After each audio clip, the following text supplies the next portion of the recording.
Hello. It is Wellness Wednesday in the What Now movement, and my name is Dr. Venessa Perry.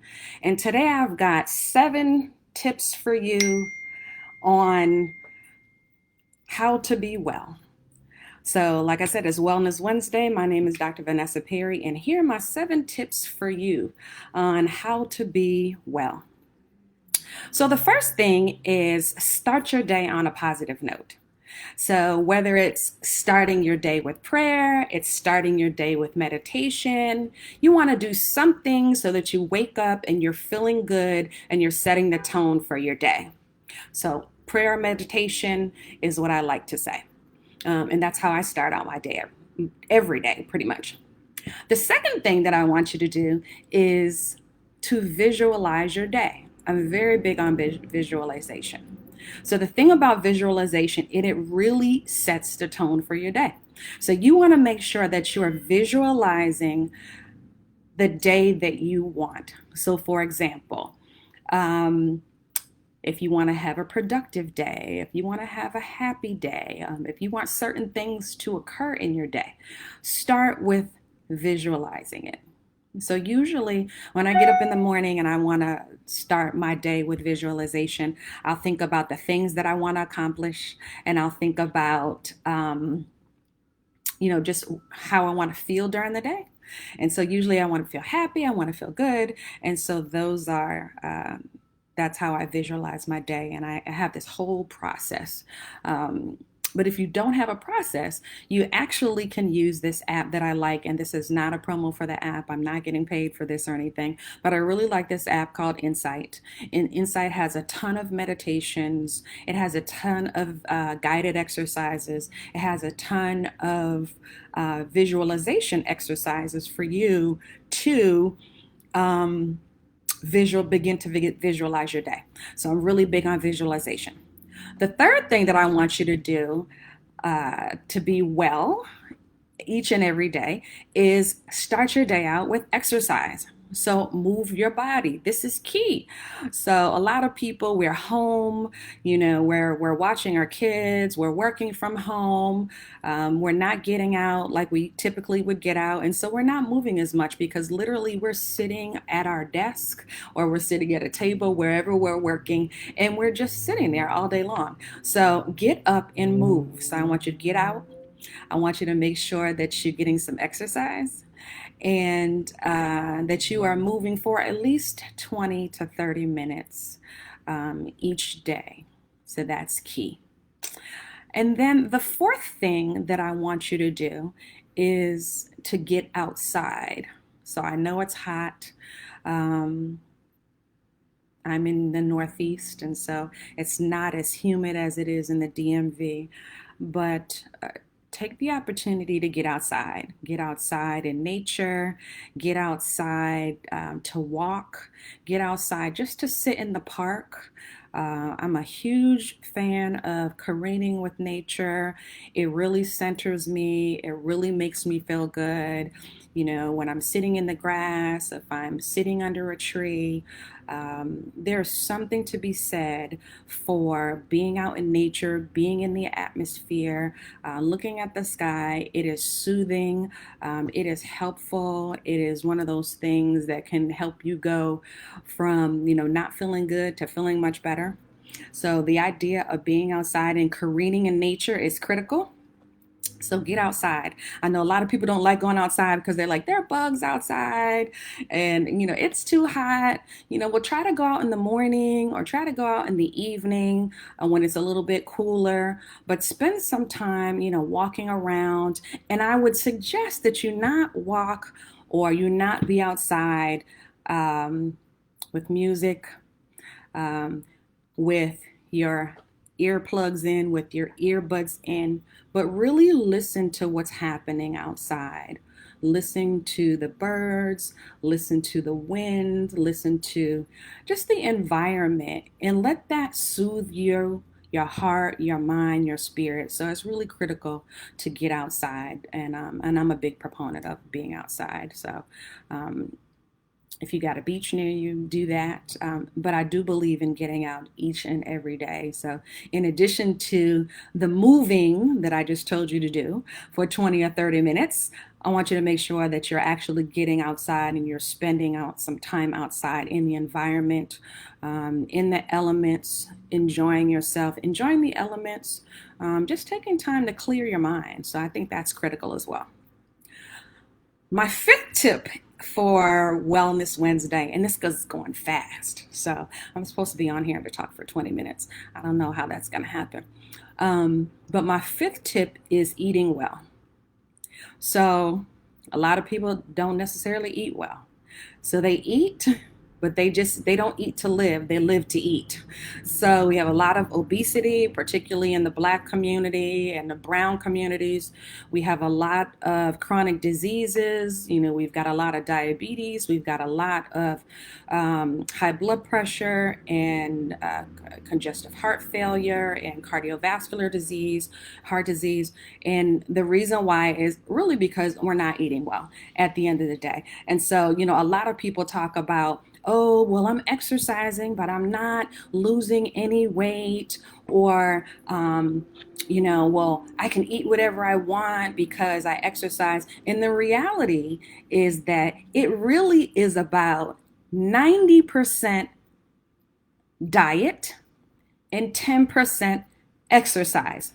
So what you put in your mouth is actually really critical. So I'm not a fan, and anybody will tell you this, any doctor, they will tell you, you do not want to be eating a high fat diet. You want to eat a diet that is full of vegetables, full of fruits, full of grains, full of fiber, less meat. I at one time was a vegan, and didn't eat any meat. Now I primarily eat only fish and seafood, but there's something in the meat that is not as good as it used to be. And so I'm a fan of, if you're going to eat meat that is lean, eat meat that is grain fed, or eat organic. That's really critical if you're going to eat meat. But also just being mindful of how much meat that you eat, because some people may notice that, that they feel achy, or that they're feeling there's more inflammation in their joints and things like that. And that's because there's a lot of hormones in the meat, and we want to make sure that we're not eating a whole bunch of meat, but eating it in moderation. So, and then meat just takes a long time to digest at the end of the day. So eat well. Make sure you're getting the proper amount of green leafy vegetables, that you're eating your spinach, your kale, your greens, all those green leafy vegetables, your other brain foods, like broccoli and things like that. And again, grains, a lot of folks eat a lot of rice. I eat a lot of rice, but I eat brown rice, or I eat Korean rice, which is actually not as bad as just regular white rice. So be mindful of that as well. And like I said, make sure you're also eating some fruits. Get your fruits in there. I start my morning with a smoothie. I'm a fan of smoothies. They fill me up. I put some protein in them, not dairy protein, but usually some type of vegan protein, veggie protein in there. To help me, sustain me during the day. So in the morning, usually, I start my day probably about 5:30 to 6 o'clock. After I've done my prayer time, I've had my exercise, I get a smoothie. So the smoothie is key. Make sure you got plenty of greens in there. You got some fruit in there. Don't put any extra sweetener in there, but you really want something to sustain yourself. So eating well is critical. And then the sixth thing that I have for you today, in terms of my tip for Wellness Wednesday, is surround yourself with a positive, healthy peer group. And, it's funny because when I think about healthy peer group, sometimes, we gravitate to certain types of people. So maybe we grew up with people, or maybe we went to school with them, or maybe we met them at work, and we realized that, yeah, this person is negative, or this person doesn't have good energy, or this person is always complaining. And this is the type of thing that can actually drain you. So if you have a person that's complaining all the time, or a person that's not happy, you want to make sure that you are limiting your contact with them. You can love folks from afar. I'm a fan of that. Love them from afar. Be like, hey girl, or I still love you, but I'm loving you from afar. Or same thing with your boys. Be like, dog, you're cool, and I got your back, but over here. So having a healthy peer group, I think, is really critical. And I think as we get older, it's even more important to have a healthy peer group, because yes, we have your family, and we do have those friends. But as we get older, and some of our kids get older, we become empty nesters and things like that. Or maybe we don't necessarily have any children. It's really important to have a good peer group and a very healthy peer group. So I think that's critical. And then, my seventh thing that I have for the day is get plenty of sleep. So I've been hearing a lot of folks talk about how, oh, I survive on 5 hours of sleep, or 4 hours of sleep, or I don't sleep very much. Here's the thing: you need sleep to replenish not only your mind, but your body and your spirit. So you need to be getting the proper amount of sleep. I can't tell you what that is, but what I can tell you is that, it is somewhere between 6 and 8 hours. If you're getting 3 hours of sleep, I don't know how you're functioning. The proper amount of sleep is really critical. So 6 to 8 hours sleep every night is very important. And it's also important because you can't function, like you can't work if you don't have the proper rest. So if your mind isn't rested, you're not going to be focused. You're not going to be productive during the day. You're going to feel sluggish and all those type of things. So you also want to make sure that you're getting the proper amount of sleep each and every day. So there are a lot of folks that I hear they're talking about, well, my bed is uncomfortable, or my pillows are uncomfortable. Look, I am all about my sleep. I invest in high quality pillows. I've got high quality sheets because I believe in sleep. So make sure that you're getting the proper amount of sleep. So that's critical. And make sure you're comfortable, in your sleep. And then, I got another tip. I just dawned on me. So a lot of folks, as we get older, we need to be mindful of our health in general. And I know we're in the day and the age of COVID, and things are starting to open back up. But I want to make sure that everybody is taking care of not just their physical health, but also their mental health. So, as I said, I'm a psychologist. So that means that I'm a proponent of making sure that you are mentally well, that your mind is healthy, that you're surrounding yourself with positive people, but you have healthy relationships, you have healthy boundaries. And I'm going to spend a little bit more time on this because I think this is really critical. So there are a lot of folks out here that are really struggling right now because of COVID. So you've got people who are not accustomed to just being by themselves or just being isolated, and so they're spending a lot of time alone. This is the time when it's really important for you to reach out to other people, to reach out to those individuals who may be alone, who maybe they don't have kids, or maybe their kids are older, or just, anyone who is isolated, who is alone, because depression can set in very quickly. And a lot of folks won't even realize that the depression has set in, because depression manifests itself in so many different ways. It can be isolating, it can be overeating, and it just can be a number of different things.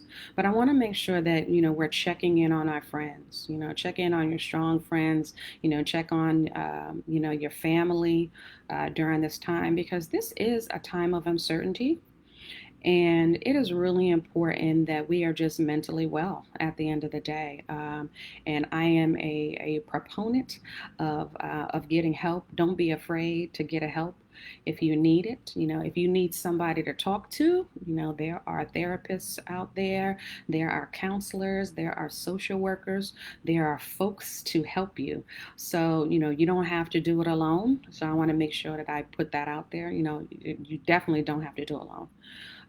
Because you do, we want you healthy, we want you happy, and we want you whole. And part of that is really taking care of yourself, recognizing when things are awry, and you're not necessarily feeling well, and really just feeling like you love you. So the work that I do, some of the work that I do outside of racial equity and healthcare is really about ensuring that you have a healthy relationship with yourself.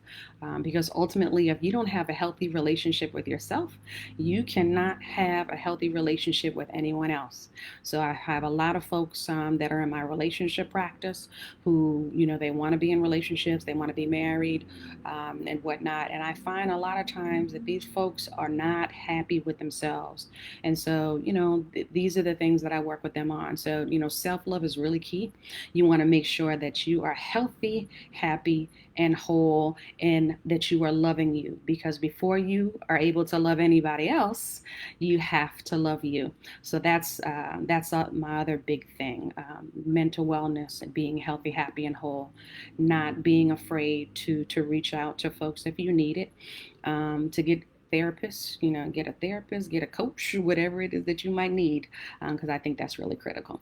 And then the last thing is I'm going to tell you a little bit about, where you can find me, because we are wrapping up here. So again, my name is Dr. Venessa Perry. So you can find me on Twitter or on Instagram at Venessa M. Perry. And you can also find me at The Love Right, which is love, and it's WRITE.com. And they're both on Facebook, and they're both on Instagram, and they're both on Twitter. And I also just want to promote my book, my journal that came out a few months ago now. I'm actually about to put out my third book, hopefully in the next 3 or 4 months. But this is really key. I just talked to you about, the whole idea around self-love. So I've got this journal. It's called the Love Right Journal. And the Love Right Journal is really about you focusing on what's happening with you. So I've got all these really cool pages. Let me make sure you can see them. Can you see them? Yeah.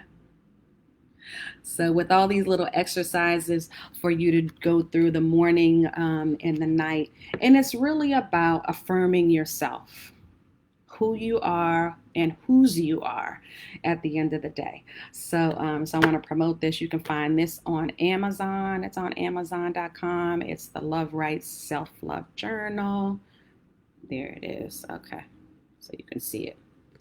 And that's all I've got. So my name is Dr. Venessa Perry. Again, you can find me on Instagram. You can find me on Twitter at Venessa M. Perry. That's usually my handle. Sometimes I'm out there, sometimes I'm not. And you can also find me on LinkedIn.